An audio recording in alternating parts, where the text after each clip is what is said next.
Hello everyone.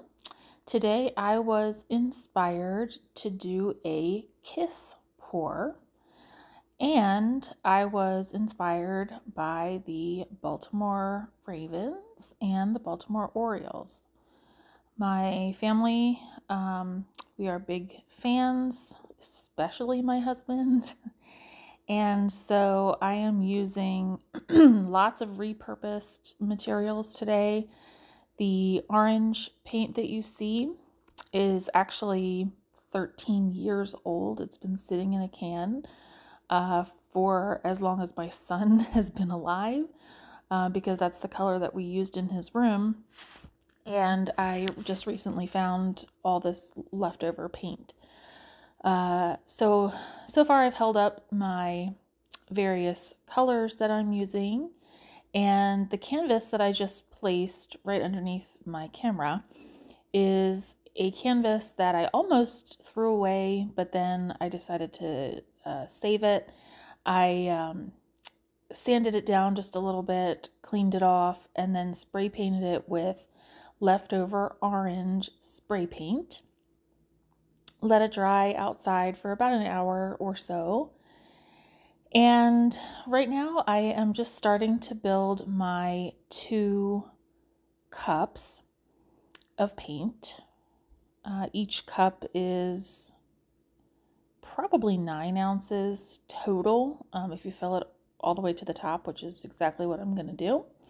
And so I'm starting with the white, the purple, and then white, and then black. And I was spilling paint and didn't even realize it, but I end up scraping that up a little bit later.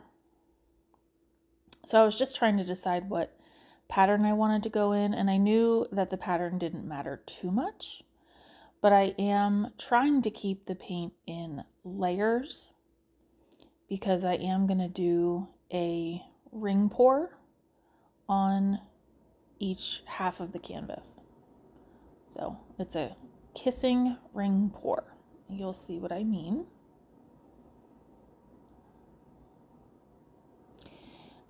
I have a 16 by 20 inch canvas, and I need at least 13 ounces of paint by the calculation that's used, but I end up filling up the 2 cups completely. So I probably had about 18 ounces of paint. And of course, as you pour paint, some of it does run off. That's just part of the process. Okay, so I've got my Ravens cup poured and ready to go. And now I'm going to work on my Orioles cup. So I've got the white, then the orange, and then the white, and then I'll do black.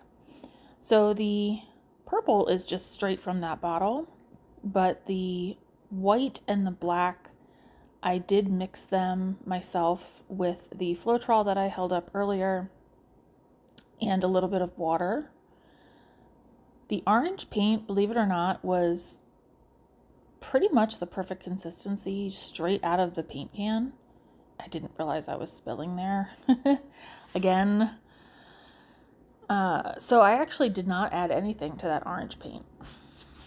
If I were to do this again, which I think I will because I was really happy with the way this turned out, I might add a splash of water to the orange paint.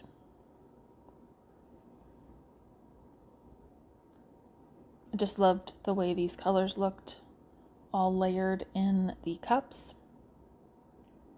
And I know, I realize I start spilling even more.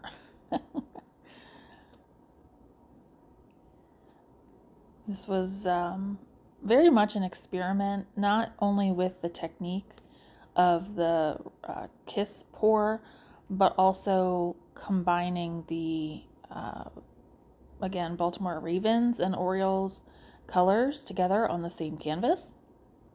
I knew that I needed to keep them separate and not let them mix too much because orange and purple do not mix well together at all. So I'm going to go ahead and start pouring. And what the kiss pour means is that you pour both cups at the same time and allow the puddles of paint to touch. And then once I get the paint flowing, I go ahead and start moving the cups in circular motions to create the rings. What I did not do was check to make sure my canvas was level before I started pouring, and it's pretty obvious that it's not level. I do end up fixing it, but I go ahead and finish pouring because it wasn't completely running off the canvas. So I sped this up for you. I just take popsicle sticks and break them in half and then just stick them underneath my push pins. That's the fastest way to fix the unevenness. Notice I'm scraping up the paint that poured off and just sticking that on the sides of the canvas. So the goal was to have approximately half of the canvas be the purple, black, and white combo for the Ravens, and the other half to be the orange, black, and white combo for the Orioles. I knew it wasn't going to be perfect, but that was the goal. And so this is real time. I am just pushing the paint toward the top corner. I'm not going to let anything run off just yet. Okay, heading back towards center. I did not add any silicone to the paint. I wasn't really after cells, surprisingly. But I ended up getting some really cool cells in the top right corner with the purple and black and white combo that I was really happy with and surprised by, because there's no metallics. There are no metallic paints in here. And again, no silicone. So I just wasn't expecting them at all. And so as I'm tilting, I'm trying to keep the paint 50-50, half and half, trying not to let that purple creep over into the orange area too much.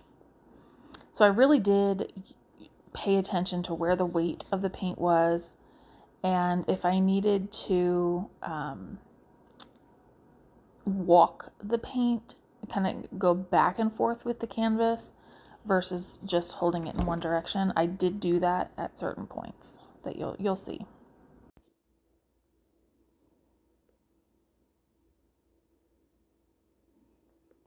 So I was going to try to tilt the paint into the cup that's at the top of the frame right now, but it was very difficult, and that did not end up happening.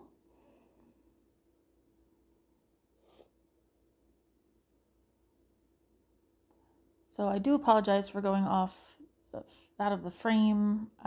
This is where I'm kind of walking the paint because I'm again trying to keep it half and half. And I'll bring it back in frame shortly.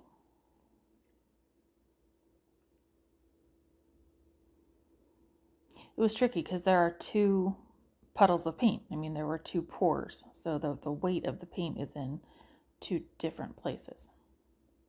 So right there, if I had tilted that purple off, that would have messed up my 50-50. So right now, I purposely did not tilt that purple paint off the canvas, because once it's tipped off, it's going to stay there unless you completely pour it off, if that makes any sense at all.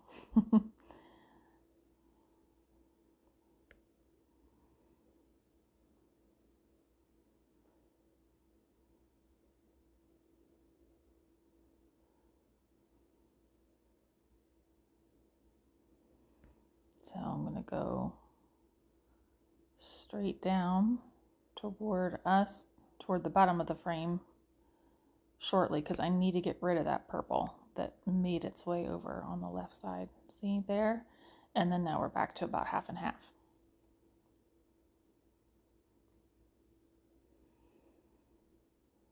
Okay, so I think I have one corner left to do, and it's our top right corner. There are some really interesting cells in that area, and I did not want to lose all of them.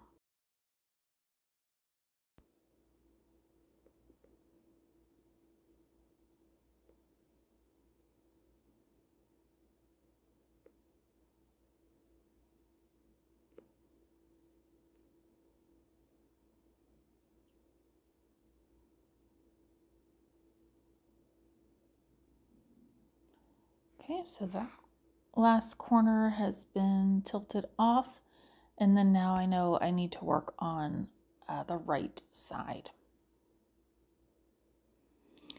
So I do need to get the paint all the way to the right side, but what else is going on in my mind is that I want the paint to be half and half.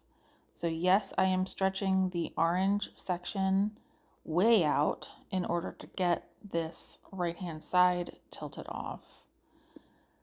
But then I will take time and stretch that purple side back out. Okay, and notice that little spot there toward the bottom right, I'm aware of that, and I will touch that up toward the end. Same with the corner here, and there are definitely other spots that I will touch up as well. So what I'm trying to do at this point is get back to the half and half.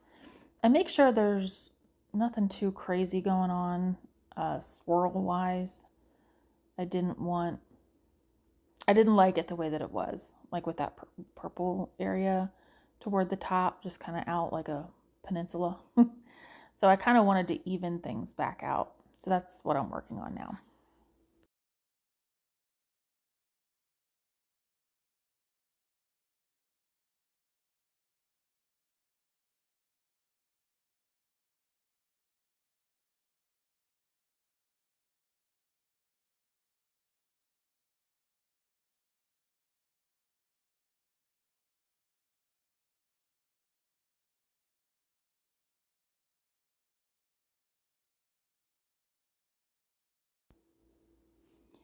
See how I got the weight of the paint toward the edge of that peninsula, and I pushed it backward. I pushed it toward the right-hand side. So I'm just making sure that the canvas is level, that the push pins are back on the popsicle sticks. And then I was just fishing out a couple of drops of purple paint that got into the orange, folding up the sides of my paper to make sure the paint doesn't run onto my floor. And I did decide I wanted to tilt it a little bit more, so just watch and enjoy. And this is sped up to 2 times the speed.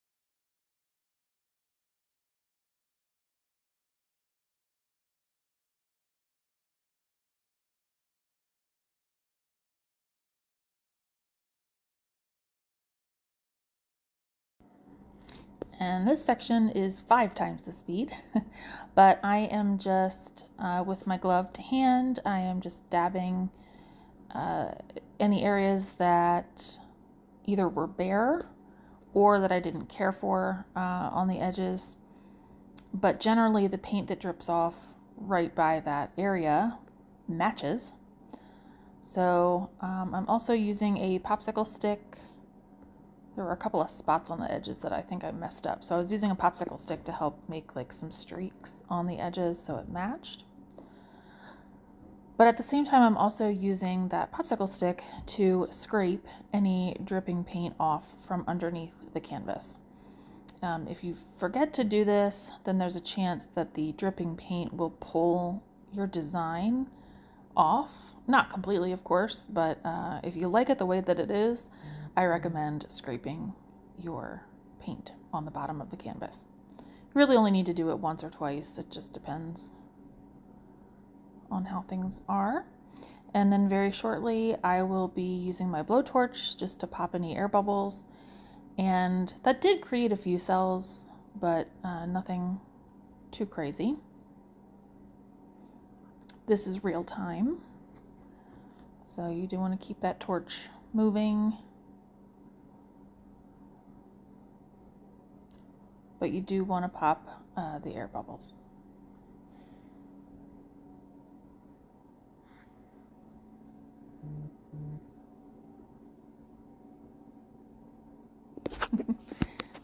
I found like another purple, couple drips of purple paint, I think, in the orange. So I was just using my finger and kind of fishing those out.